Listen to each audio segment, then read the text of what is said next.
નમસ્કાર વિદ્યાર્થી મિત્રો, ધોરણ 12 કોમર્સની અંદર ભાષાશાસ્ત્ર વિષયમાં બીજા ભાગમાં આપણે એક છેલ્લું ચેપ્ટર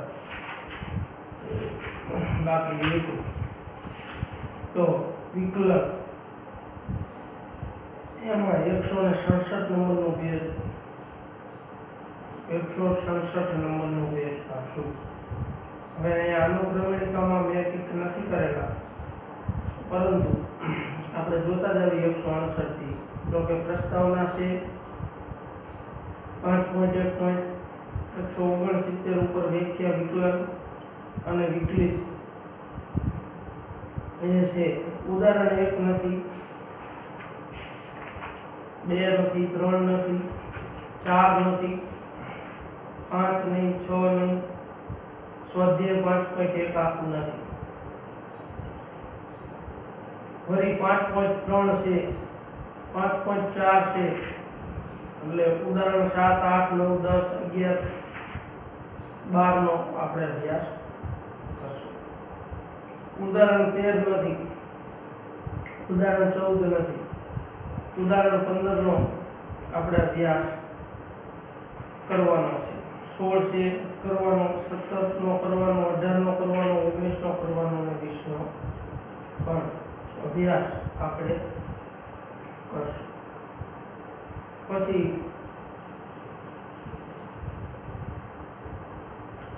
દ્વિતીય વિકલન ઉદાહરણ 21 અને 22 નો અભ્યાસ કરશું. પછી વધતું વિધેય અને ઘટતું વિધેય નથી, જેનો આપણે એટલે કે 23-24 ઉદાહરણનો અભ્યાસ કરવાનો થતો નથી. પછી મહત્તમ કિંમત અને ન્યૂનતમ કિંમતનો અભ્યાસ કરવાનો છે વિદ્યાર્થી. એટલે ઉદાહરણ 25, 26 નો અભ્યાસ કરશું. સીમાંત આવક અને સીમાંત ખર્ચનો પણ 27મા ઉદાહરણનો અભ્યાસ કરવાનો છે. 28 અને 29 નો કરવાનો છે. પછી માંગની મૂલ્ય સાપેક્ષતાનો નથી કરવાનો, એટલે ઉદાહરણ 30 નો 31 નો નથી આપણે અભ્યાસ કરવાનો. ફરી ખર્ચ વિધેયનું ન્યૂનતમીકરણ અને આમદની વિધેય અને નફાના વિધેયનું મહત્તમીકરણ, એટલે ઈ નો અભ્યાસ કરશું. 32મા ઉદાહરણનો અભ્યાસ કરશું. 33, 34, 35 ઉદાહરણનો આપણે અભ્યાસ કરશું. હવે સી ની અંદર 9મો પોઈન્ટ નથી, સાંકળનો નિયમ. 13મો નહીં, 14મો નહીં. ડી ની અંદર પહેલો, બીજો, ત્રીજો નહીં, 11, 12મો નહીં, 13મો નહીં, 16, 17, 18 નહીં. હવે ઈ અને એફ ની અંદર બધું છે, બરાબર. એટલે આપણે અભ્યાસ વિકલન તો એના પ્રસ્તાવનાથી આપણે અભ્યાસ ચાલુ કરી. તો કે ધોરણ 11માં આપણે વિધેય વિશે જોયું. જો તો આપણે લક્ષની ચેપ્ટરની અંદર મેં તમને વિધેય વિશે fx એ x નું વિધેય હોય તો x ની કિંમતમાં ફેરફાર થાય ત્યારે fx ની કિંમતમાં કેવી રીતનો અને કેટલો ફેરફાર થાય છે તેના પૃથ્થકરણ માટે વિકલનની પદ્ધતિનો ઉપયોગ થાય છે. એટલે કે કોઈ એક કિંમત આગળ વિધેયમાં કેટલી ઝડપથી ફેરફાર થાય તે વિકલનની મદદથી જાણી શકાય છે. વાસ્તવિક જીવનમાં આ વિધેય જેવા કે ઉત્પાદન, ખર્ચ, આમદની, નફો વગેરે હોય છે. અને ઘણી વખત એ જાણવું ખૂબ જ અગત્યનું બને છે કે આવી વસ્તુઓમાં ઉત્પાદિત એકમો કે વેચાણ થયેલ એકમો x ની કિંમતમાં થતા ફેરફારની સરખામણીમાં વિધેયની કિંમતમાં કેટલા ઝડપથી ફેરફાર થાય છે. તો કે ધારો કે x નું કોઈ એક વિધેય હોય તો કે y બરાબર fx બરાબર 2x² + 3 છે. જ્યારે સ્વતંત્ર ચલ x માં ફેરફાર કરવામાં આવે તો ત્યારે એને આધારિત y માં ફેરફાર થાય છે. જો x ની કિંમત 2 હોય તો આધારિત ચલ y ની કિંમત કેટલી થાય? તો કે આપણે સાદું રૂપ આપી તો કે 2x² + 3 ની અંદર x ની જગ્યાએ 2 મૂકી 2 નો વર્ગ 4 2 8 + 3 એટલે y ની કિંમત 11 થાય. હવે x ની આ કિંમતમાં અલ્પ વધારો કરવામાં આવે તો y ની કિંમતમાં કેટલો વધારો થાય છે તે શોધીએ આપણે. તો કે x ની કિંમતમાં અલ્પ વધારો કરવામાં આવે એટલે કે x ની કિંમતો 2.1 2 ની જગ્યાએ આપણે 0.1 મૂકીએ, 2.01 મૂકીએ, 2.001 2.0001 એવી ડોટ ડોટ ડોટ વગેરે લઈએ તો એને અનુરૂપ y ની કિંમતો 11.82 11.082 11.0082 11.00082 વગેરે મળશે. x ની કિંમતમાં કરવામાં આવેલા વધારાને ડેલ્ટા x અને y ની કિંમતમાં થયેલા ફેરફારને ડેલ્ટા y વડે દર્શાવીએ તો અહીંયા તેનો ગુણોત્તર ડેલ્ટા y છેદમાં ડેલ્ટા x ને વૃદ્ધિ ગુણોત્તર કહીશું. હવે ઉપરોક્ત x અને તેને અનુરૂપ y ની કિંમતો માટે વૃદ્ધિ ગુણોત્તર જોઈએ આપણે. તો આપણને કોષ્ટક દ્વારા x જો કે આપણે 2.1 2.01 2.001 2.00001 એવું ડોટ ડોટ આગળ વધી તો એને અનુરૂપ ડેલ્ટા x 0.1 આપણે વધાર્યું હતું. પછી શું વધાર્યું તો કે 0.01 વધાર્યું. પછી તો કે 0.001 0.0001 એવી કિંમત વધારેલી. હવે y બરાબર fx એનું વિધેય તો કે 11.82 પછી 11.082 11.0080 11.008 તો હવે અહીંયા ડેલ્ટા y માં કેટલો વધારો થતો ગયો તો પહેલામાં 11 આપણો જવાબ આવે એમાં 0.82 વધ્યા. પછી તો કે 0.0802 વધ્યા. પછી તો કે પોઈન્ટ એટલે કે 0.0080 વધ્યા. પછી તો કે 0.0008 વધ્યા. એવી ડોટ ડોટ. હવે એનું આપણે ગુણોત્તર લઈએ ડેલ્ટા y છેદમાં ડેલ્ટા x તો 8.2 8.0 8.002 8.0002 એવી રીતે ડોટ ડોટ ડોટ કિંમત ઉપરના કોષ્ટક પરથી આપણે નીચેના અવલોકનો કરી શકશું. તો કે પહેલું ડેલ્ટા x માં ફેરફાર થાય ત્યારે ડેલ્ટા y માં ફેરફાર થાય છે. આ ચોક્કસ બાબત છે. જ્યારે ડેલ્ટા x ટેન્ડ 0 ત્યારે ડેલ્ટા y ટેન્ડ પણ 0. હવેનો ગુણોત્તર ડેલ્ટા y છેદમાં ડેલ્ટા x 8 ને અનુલક્ષે છે. કેટલાને અનુલક્ષે આ એનો ગુણોત્તર જે રહ્યો તો કે ડેલ્ટા y છેદમાં ડેલ્ટા x તો કે 8 ને અનુસરે. જો 8 ની નજીક કિંમત થતી જાય બિલકુલ. આમ આ ઉદાહરણ દર્શાવે છે કે જ્યારે ડેલ્ટા x ટેન્ડ 0 અને ડેલ્ટા y ટેન્ડ 0 તો પણ ગુણોત્તર ડેલ્ટા y છેદમાં ડેલ્ટા x કોઈ પરિમિત કિંમતને અનુલક્ષે તેમ બની શકે જે શૂન્ય હોય તે જરૂરી નથી. ગુણોત્તર ડેલ્ટા y છેદમાં ડેલ્ટા x ના લક્ષને dy છેદમાં dx તરીકે રજૂ થાય છે અને તેને y ની x ની સાપેક્ષ વિકલિત કહે છે. તો ઉપરના ઉદાહરણમાં dy છેદમાં dx બરાબર limit delta x tend 0 delta y છેદમાં ડેલ્ટા x બરાબર 8 થાય. ઘણી ધંધાકીય સમસ્યાઓમાં આપણે વિધેયની કિંમતમાં થતા ફેરફારનો દર ખાસ કરીને નિરપેક્ષ ચલની કઈ કિંમતો માટે વિધેયની કિંમતમાં થતો ફેરફારનો દર ધન કે ઋણ છે તે જાણવા ઈચ્છીએ છીએ. તો વિકલનનો ઉપયોગ ઉત્પાદન, ફેરબદલી, ભાવ નિર્ધારણ અને સંચાલકીય નિર્ણય ઘડતરના અન્ય પ્રશ્નોમાં થાય છે. ટૂંકમાં નિરપેક્ષ ચલની કિંમતમાં અલ્પ ફેરફાર થવાથી સાપેક્ષ ચલ એટલે કે નિરપેક્ષ ચલનો વિધેયની કિંમતમાં થતા ફેરફાર દરનો અભ્યાસ વિકલન દ્વારા આપણે જાણી શકાય છે. તો આપણે વિદ્યાર્થી મિત્રો હવે વ્યાખ્યા એની વિકલન અને વિકલિત. ધારો કે y બરાબર fx એ વિધેય છે. શું છે તો કે આ વિધેય છે. જ્યારે આપણે x બરાબર a લઈએ ત્યારે fx ની કિંમત f a થશે. હવે જ્યારે x ની કિંમતમાં અલ્પ વધારો કરીએ એટલે કે a થી વધારી અને a plus h એની અંદર h ઉમેરવામાં આવે તો પરિણામ વિધેયની પણ કિંમતમાં f a થી માની એટલે શું આવે તો કે f કૌંસમાં a ની અંદર પણ h નો વધારો થશે. x ની કિંમતમાં a plus h minus a બરાબર h નો ફેરફાર થાય ત્યારે fx ની કિંમતમાં એટલે કે f a plus h એમાંથી શું બાદ કર્યું તો કે f a નો ફેરફાર થશે. એની કિંમતમાં h જેટલો ફેરફાર કરવાથી વિધેયની કિંમતમાં થયેલો સાપેક્ષ ફેરફાર તો કે f a plus h minus f a છેદમાં h થશે. જો h ની કિંમત ખૂબ જ અલ્પ કરવામાં આવે તો આ સાપેક્ષ ફેરફારના લક્ષને fx નું a આગળનું વિકલિત કહેવામાં આવે છે અને તેને f ડેશ a કહેવામાં આવે તો આ સાપેક્ષ ફેરફારના લક્ષને fx નું a આગળનું વિકલિત કહેવામાં આવે અને fa વડે દર્શાવવામાં આવે છે. હવે એની વ્યાખ્યા એવી આપણે કે ધારો કે f જ્યાં a tends r અને a belongs to a જ્યાં a એ r નો કોઈ વિવૃત અંતરાલ છે.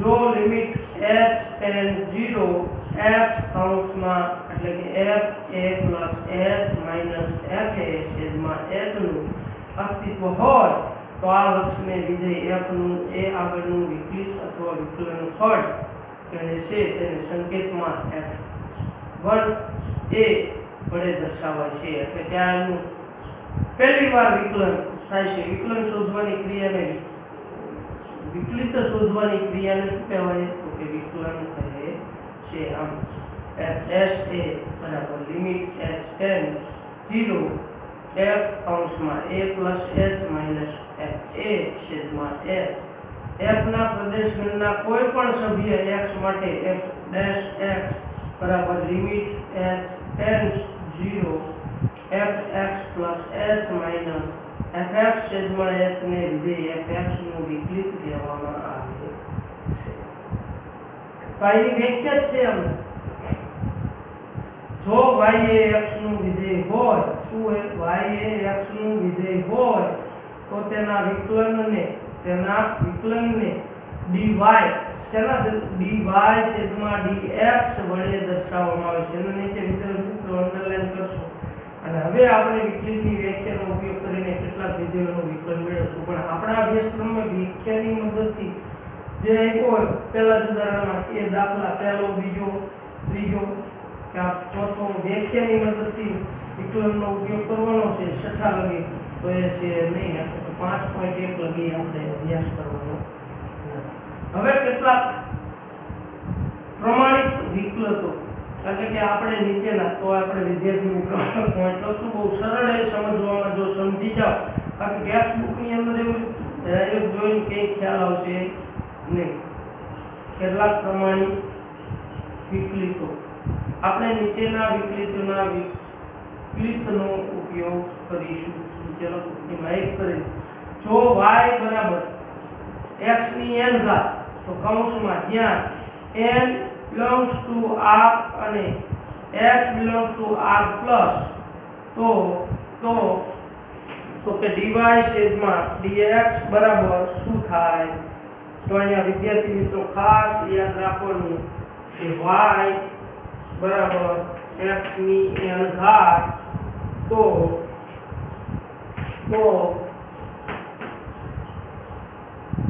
dy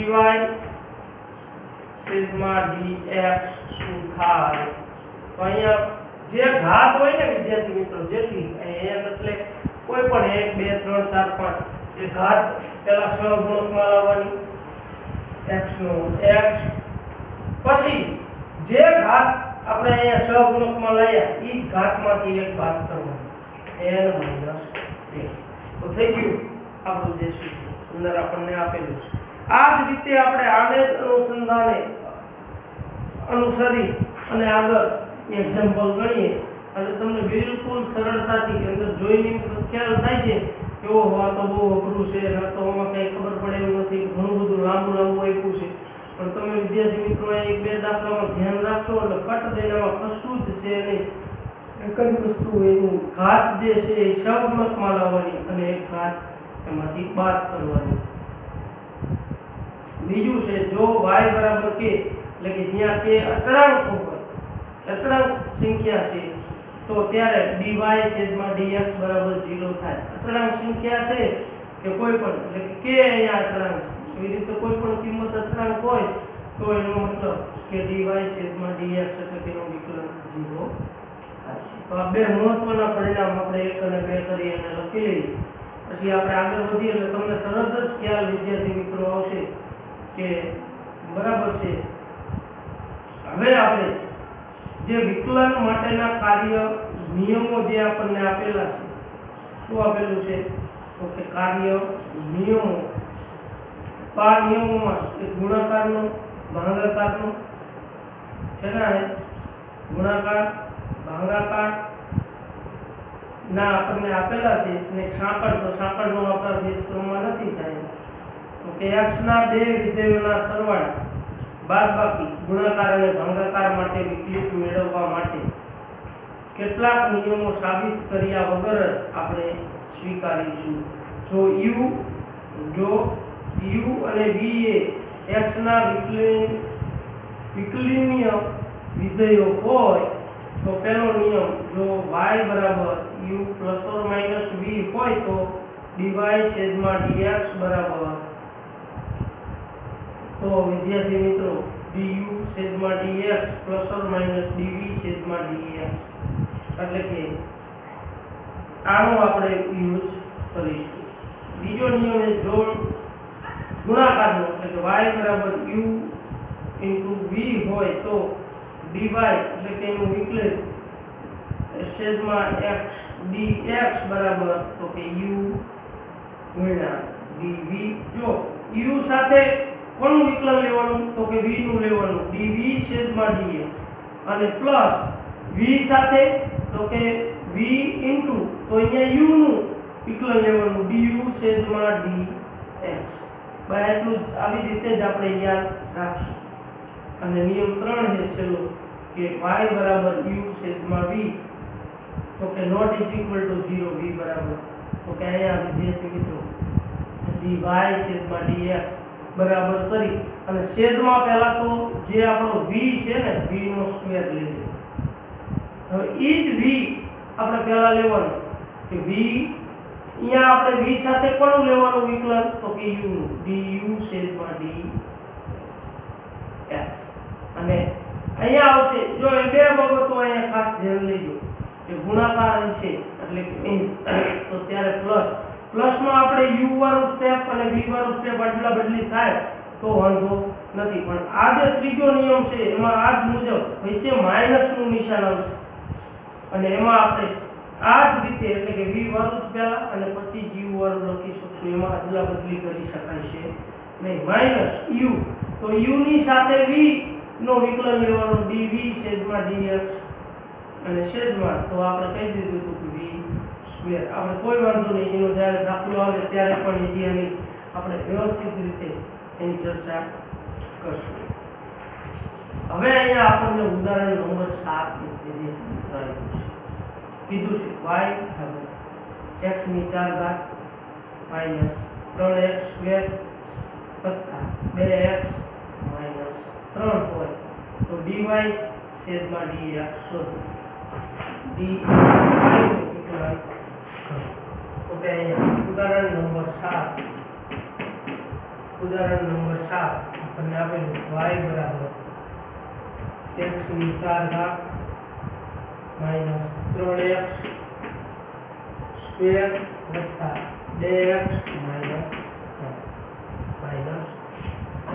તો હવે અહીંયા વિદ્યાર્થી મિત્રો y નું વિકલન કરવાનું હોય તો આપણે કશું જ અહીંયા કરવાનું થતું નથી.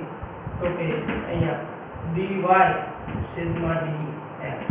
હવે આપણે વિકલન કોનું લેવાનું તો કે y નું, તો કે d છેદમાં dx, d છેદમાં dx. y નું વિકલન કરવાનું તો એ y ની કિંમત, આ y ની જ કિંમત આપેલી આખી જે આપેલી કે x ની 4 ઘાત માઈનસ 3x સ્ક્વેર વત્તા 2x માઈનસ 3. હવે વિદ્યાર્થી મિત્રો ડાયરેક્ટ જ આપણે ચોપડીમાં 2-3 સ્ટેપ ને એવું રીતે આપેલું, આપણે કશું જ કરવાનું નથી. મેં આગળ શીખવાડ્યું આ નિયમ પ્રમાણે. અહીંયા શું કેટલી ઘાત છે x ની તો કે 4, તો કે બધા પહેલા અહીંયા મૂકવાની 4 ઘાત. એટલે સહગુણકમાં લાવવાનું, પછી x ના x અને આમાંથી એક ઘાત બાદ કરવાની એટલે કે 4 - 1. અહીંયા હું સમજાવવા માટે એક સ્ટેપ આપણે વધારે લેવી છે. આ દાખલામાં પહેલો છે પછી માઈનસ ના માઈનસ માઈનસ આ 3 ના 3 ઈ કૌંસમાં લઈ લેવી. અહીંયા ઘાત કેટલી તો કે 2, તો કે કેટલી લેવાની તો કે એની ઘાત સહગુણકમાં લેવાની, પછી x નો x અને એમાંથી એક ઘાત બાદ કરવાની, વત્તા અહીંયા ઘાત તો કે 1 કેટલી અહીંયા નથી એટલે એનો મતલબ એક ઘાત હોય એટલે કે અહીંયા પહેલા આપણે 2 ના 2 લઈ લેવી. હવે અહીંયા 1 લેવું હોય તો લેવાય, તમને સમજાવવા લઉં. પછી તો કે x ની એક ઘાત હતી એમાંથી -1 એટલે 0, તો x ની 0 ઘાત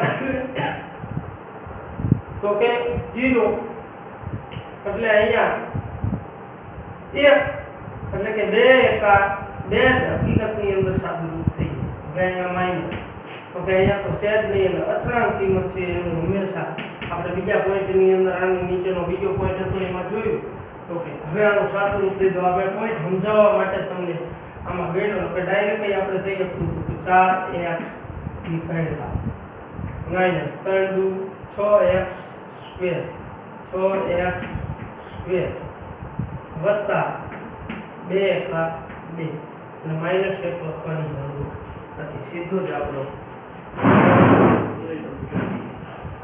બે સ્ટેપની અંદર.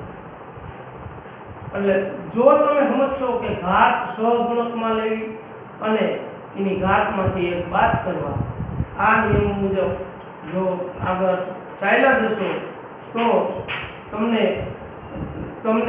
એમાં કાંઈ જ ફેરફાર રહેશે નહીં. બરાબર? તો વિદ્યાર્થી મિત્રો અસ્તુ